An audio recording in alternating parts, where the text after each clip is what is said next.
Hey Randy, with all the talk lately about the 50th anniversary of the moon landing, I thought we should look to America's next big technological achievement, cloning dinosaurs. To celebrate, and because I'm a big fan of Jurassic Park, I got this guy, the T-Rex Rampage, over 3,000 pieces. The novel was published in 1990, and the movie came out in 1993, going on to inspire many crappy sequels, and one of the best lava villains since Dante's Peak.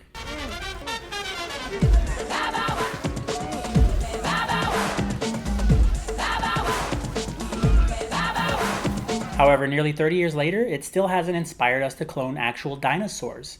What gives? Well, it turns out the problem is cloning dinosaurs is technically impossible. But this is America. We shouldn't let that stop us. Unfortunately for people who hate overweight computer programmers and money-grubbing lawyers, dinosaur DNA is incredibly unlikely to be preserved. So even if we found some ancient mosquitoes fossilized in amber, we have no way of getting our hands on dinosaur DNA. Or ancient dinosaur DNA, I should say, because some dinosaurs still exist today. You probably know them as birds. Just take a look at this thing. What is it? Well, it's a leg!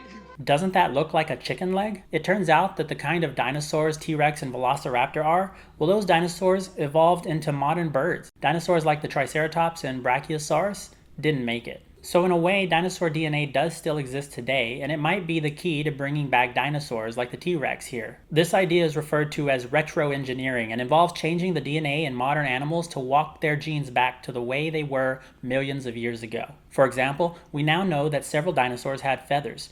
Feathers and scales are genetically linked, so early dinosaurs would have had scales, but through some genetic mutation, the same process and proteins involved in creating these scales started creating some feathers instead. The feathers proved to be an evolutionary advantage, and eventually you get chickens. But today we can alter those genes and tell them to go back to producing scales instead. You'd end up with a scaly chicken, not quite a typical dinosaur, but perhaps a step in the direction. How do we give them teeth though? I don't know, I ain't a chicken dentist. This raises the same problem as in Jurassic Park though, which used frog DNA to fill in the gaps in the genetic sequence. The end result isn't a true dinosaur, but merely a close facsimile, and that's perhaps the best we can hope for. So let's start making giant mutant chickens, not because it is easy, but because it is hard. In the meantime, I'll build the rest of this giant Lego set. See you soon. That doesn't look very scary. More like a 6-foot turkey.